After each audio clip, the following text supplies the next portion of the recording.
Sebagai pendakwa yang jujur pada agamanya, mestinya menyadari bahwa tidak ada manusia di dunia ini yang sempurna, kecuali pasti mereka memiliki banyak kelemahan yang jadi sebab mereka bisa lupa, lalai, dan kilaf. Dan karena pensifatan manusia yang sudah jadi fitrahnya inilah, manusia hanya perlu untuk terus berupaya menjadi yang lebih baik, sembari dengan diiringi doa ampunan dan bimbingan kepada Sang Pencipta. Bukan malah merasa lebih baik, bukan malah merasa lebih benar dari yang lain. Hal ini sebagaimana Allah Azza wa Jalla berfirman, "Huwa a'lamu bikum idza ansa'akum minal ard wa idza antum ajinnatun fi butuni ummahatikum fala tuzakku anfusakum huwa a'lamu bimanittaqah." Dan dia lebih mengetahui tentang keadaanmu ketika dia menjadikan kamu dari tanah dan ketika kamu masih janin dalam perut ibumu.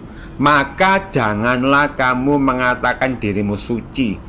Dialah yang paling mengetahui tentang orang yang bertakwa. Nah, dari ayat ini jelas bahwa kita itu dilarang merasa lebih baik. Dan Nabi SAW pun juga bersabda, "La tuzakku anfusakum wallahu a'lamu bi ahlil birri minkum." Janganlah menyatakan diri kalian suci. Sesungguhnya Allah yang lebih tahu manakah yang lebih baik di antara kalian.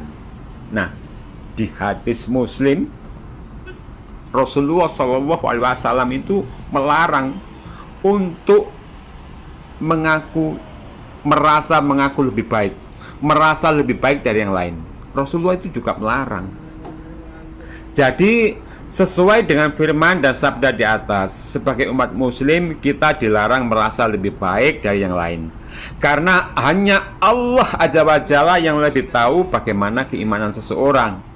Apalagi bagaimana merasa lebih baik dari yang lain jika kenyataannya agamanya sama, nabinya sama, kitabnya sama, tapi hanya karena beda pendapat sampai tega membubarkan pengajian, bahkan sampai pembakaran masjid.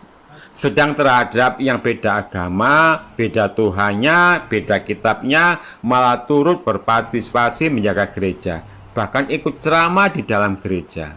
Nah, coba merasa lebih baik tapi prakteknya begitu.